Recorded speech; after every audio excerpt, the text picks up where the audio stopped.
Abusia for my be a very good afternoon Emfa Emra Monday Test TV so any day no a Sunday latest eba no ye the eba be down ye be call Asante Kotoko womo aso na ya amponsa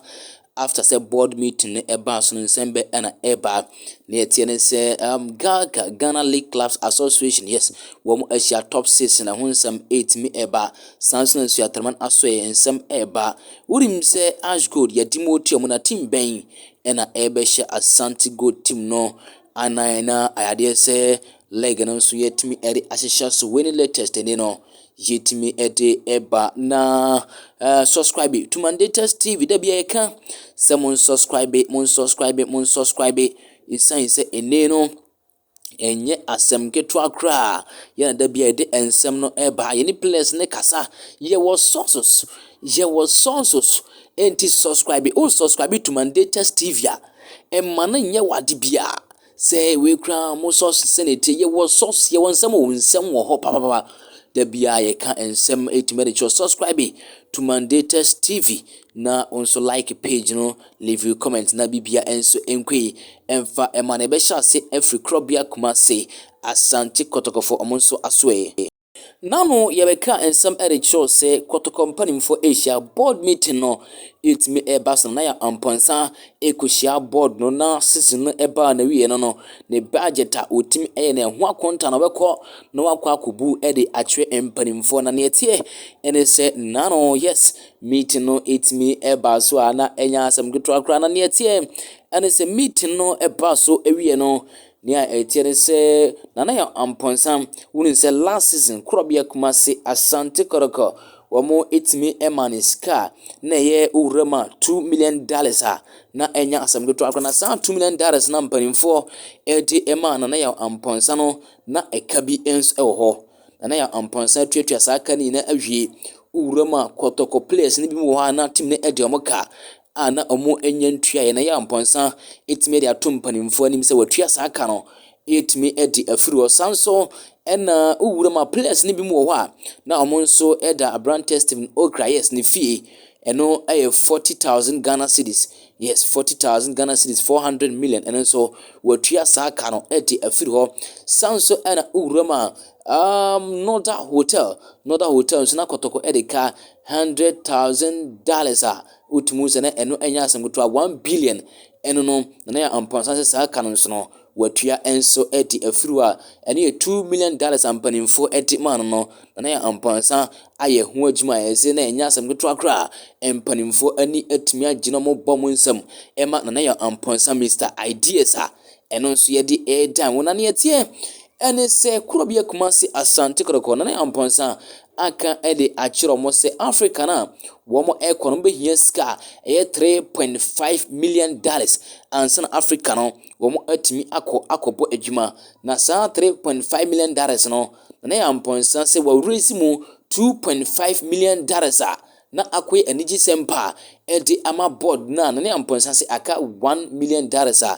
board no entimi enhwe na omompe sales kan embra na bibia enso enkwe Kotoko ekwa Africa akobo ohun emmoden enne abra na ya amponsa etimi ehia board no finance committee no ono nso etimi edi etu omone no achi no ma break sa story emfama se nyame eya aduma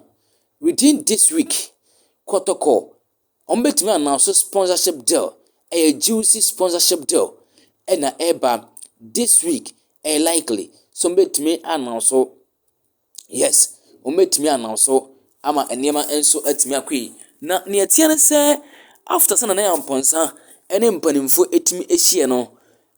Kotoko players ni bi mu 2 months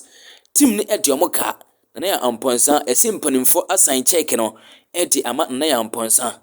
sansura ene no technical team no so no Kotoko edi omoka 3 months eno so check na ba sanso workers ni bi mu so 3 months no Kotoko edi omoka eno so na yade se check na so etimi aba enchekura Kotoko players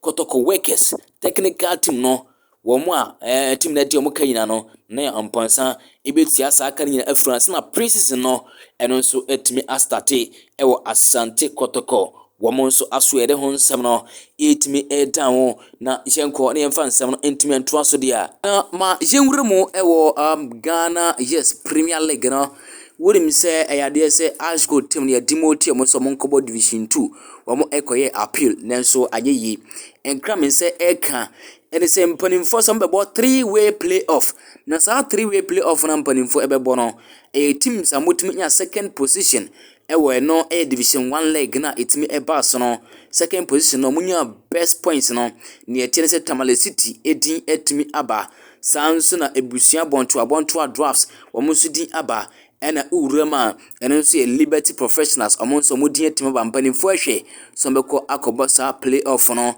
na ɛno nso na ɔmɔtumi ayɛ replacement ama Ashgold slot na ɔmɔtumi agya na hɔ no yɛnwura mu ɛwɔ Nsuaterman FC wɔn nso asoɛ just ɛno ended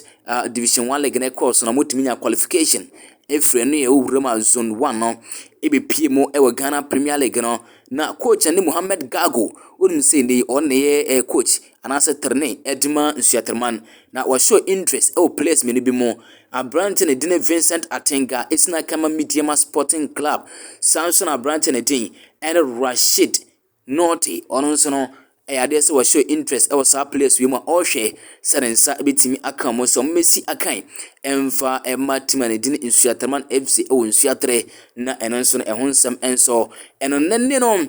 Ghana League Clubs Association latest amensa etimi ɛka ɛne sɛ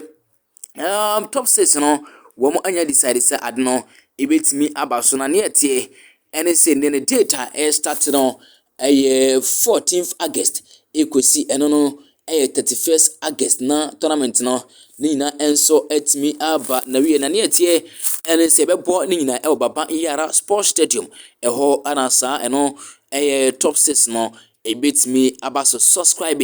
to Mandates TV, leave you comment. There be a carry just to subscribe to Mandates TV science and no and a platform, a page aba a more latest on Asante Kotoko, latest on Accra Heart of Folk. Now also no Bibia and so etmako subscribe now also leave you comment and so it's me a latest neba also unsa ibit me akabi.